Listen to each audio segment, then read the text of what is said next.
petungan Nirna ngene tanpa petungan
kotor ati akale yene sekotor ati akale ya Rasulullah salamun alaik ya Rafi ashabi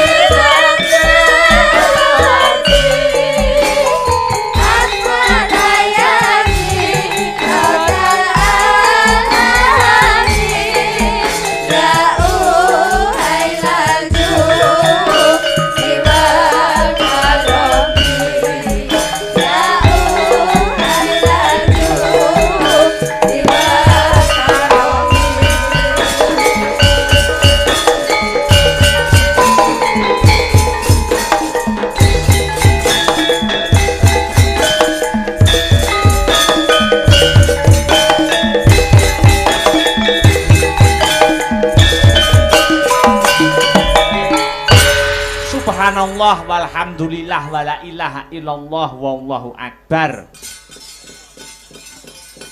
Nganggo leren dhisik ya nok, ngono ya yung iya. Anakku sing mituhu limbuk ana dawuhmu apa, Mak? Leren sawetara ngendhone swasana kang kenceng nganggo ambekan luwih dhisik. Nggih yung heeh. Sing luwih wigati ayo ndak kanthi ngaturke rasa puja lan puji syukur. Puja lan puji syukur kang jero kunjuk Gusti kang murbeng dumadi Allah Subhanahu wa taala, Tuhan yang Maha Esa yang Maha Rasa sejati. Iya. Kang wis malimbarke berkah lan kenikmatan wujude nikmat sehat, nikmat sempat, nikmat iman. Ngono ya yung. Nduk. Mokal tanpa nikmating pangeran aku karo kowe anakku bisa manunggal lan tetunggalan ing bengi iki. Wah iya ya yung iya. Banjur aku karo Biyung bengi iki sowan ana ngendi lan dalam rangkaian adicara apa, Mak? Iki ngene nduk, piye?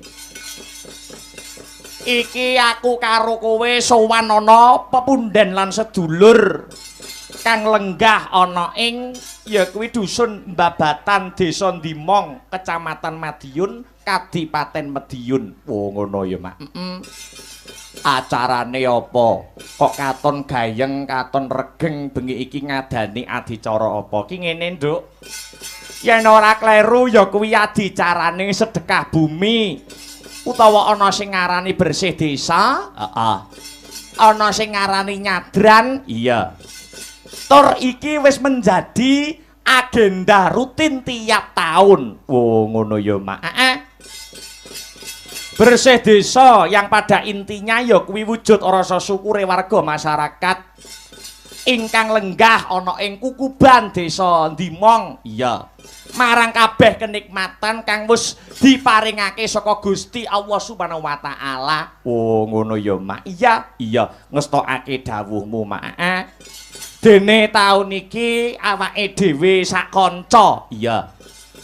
Sing ketiban sampur, iya. Pinercaya dening lapisaning para masyarakat gelar kelir gantung gong iya menghibur warga masyarakat iya ingkang mapan ana ing desa Dimong kene oh ngono ya Mak iya hebat luar biasa no iya ing atase awake dhewe lagi sepisan mrene nanging antusias kang sarta apresiasi warga masyarakat kang lenggah ana ing khususe Babatan Dimong kene luar biasa ya Mak. Wah, tenan tak acungi jempol kok, Nduk. Iya, penonton kebak wiwit sore. Iya. Wah, kamangka lagi sepisan jiki sowan mrene. Ngono iya. Mula itung-itung awake dhewe sowan kene iki uluk salam karo para warga masyarakat kene kabeh. Oh iya, nggih yo ngestokake dawuh. Iya. Aku ora arep apa-apa kok, Nduk. Tenan sing baku. Aku sak kanca bisa nyambung tali paseduluran. Iya. Ngraketke tali silaturahmi karo para warga masyarakat ingkang lenggah ana ing desa Dimong kene ngalap berkahi para pepunden lan para pinisepuh kang bengi iki wis kasembadan ngadani adicara bersih desa utawa sedekah bumi. Oh, ngono ya, Mak. Nggih, yo heeh. Mula wis sak wajibe aku karo Biyung ngaturke panuwun kang tanpa pepindhan marang para pepunden kang lenggah ana kene ya Mak. Bener Nduk, heeh. Ngaturke panuwun kang tanpa upama. Iya. Terima kasih yang sangat banyak. Iya. Kula kunjukaken ingkang angka setunggal sapa wae. Nuwun inggih pepunden kula ingkang pinengku kinurmatan ingkang sampun manggi kula wau sonten sapa Bapak Kepala Desa Dimong kene sapa panjenengane Bapak Sujarwo sarjana hukum. Oh ngono ya Mak. Iya. Ngestokke dawuh ingkang sarta Bapak kami tuwa ingkang lenggah ana ing Babatan. Iya. Pak Junaryono. Iya. Ngaturke panuwun lan sedaya panitia bersih desa, panitia sedekah bumi, iya. Ingkang boten saged kula sebataken setunggal mbaka setunggal, iya.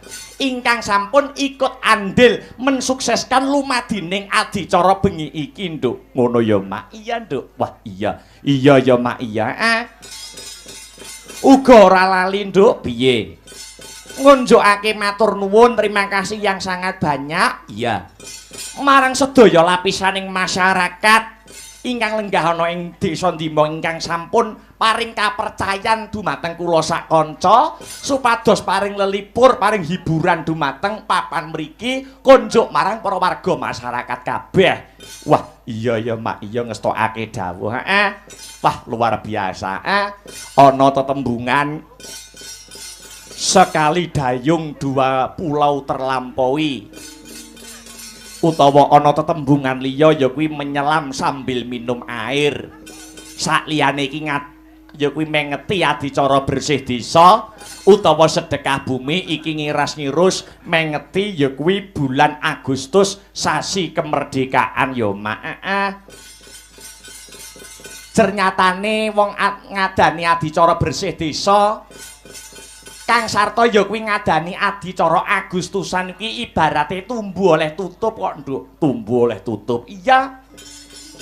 Merga becik Agustusan becik adicara bersih desa, kuwi temane padha ya kuwi mratelakake utawa melambangkan guyub rukune para warga masyarakat utawa gotong royonge para warga masyarakat kang manunggal cipta rasa budi kelawan karsa. Oh ngono,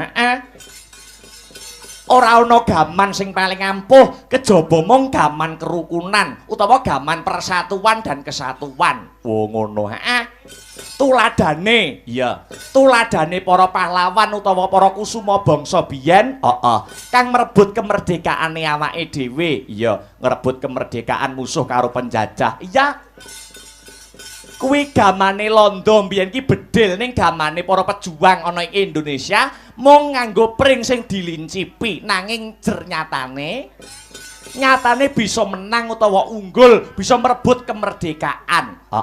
Kuwi mokal tanpa ana rasa persatuan kang sarta kesatuan. Oh ngono ya Mak. Dadi iki tumbuh oleh tutup karo adicara bersih desa. Desa Ndimong pada malam hari ini. Ngestokke dawuhmu Mak. Bedaning agama ora dadi gendra. Bedaning panemu ora dadi padu. Iya. Bedaning pilihan aja nganti gontok-gontokan. Wah, iya ngestokke dawuhmu ya Mak. Iki taun iki bersih desa ana ing kene dipapanake ana ing dusun Babatan. Babatan ya dipapanke ana ing dukuh Babatan kene. Luar biasa. Ternyatane iki digilir kok, Nduk. Iya. Taun ngarep ya wis beda meneh lokasine, taun biyen ya wis beda meneh. Iya. Ya diratani. Iya, ngestokke dawuh. Biasane sing kepareng ngasta cempurit ana ing kene iki para-para senior dalang ning iki ganti iki taun iki warna baru penyegaran no. Oh ngono. Awake dhewe sing ketiban sampur, awake dhewe sing entuk jatah nampa kapercayane para warga masyarakat. Alhamdulillah wa syukurillah. Luar biasa ya. Sowan komplit yo Mak, sowan komplit Nduk. Iya.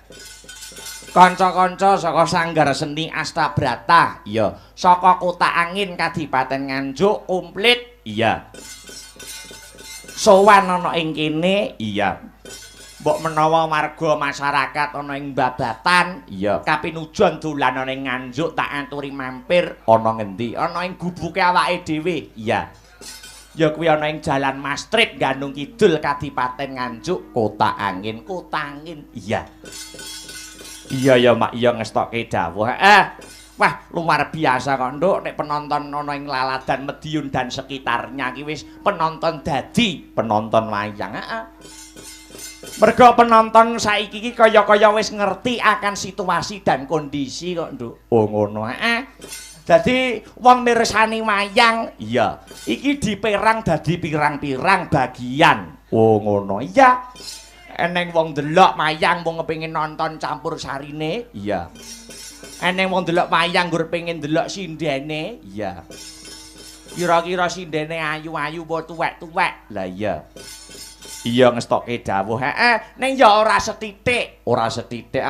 Wong mirsani wayang iki sih gegem marang alur ceritane wayang. Wah, iya ya Mak, iya. Ngestokke dawuh. Mergo iki kabeh termasuk seni dan budayane awake dhewe. Iya, ngestokke dawuh. Alhamdulillah kembali ke benang merah. Biyo ngarep ndongake apa marang para warga masyarakat ingkang bengi iki wis kelakon ngadani adicara bersih desa. Dongaku ora mandeg, dongaku banyu mili kok, Nduk. Iya. Muga-muga sak rampunge ringgitan dan seluruh rangkaian adicara bersih desa, iya. Muga-muga desa kene dadi desa sing baldatun thayyibatun warapun ghafur, iya. Gemah ripah loh jinawi, kerta tata turaharja murah sandang lawan pangan, iya. Cina ketok ing kamulyan tinebehna saka bencana alam. Allahumma amin amin amin ya rabbal alamin. Jebul kae sing tak anti-anti bos mrene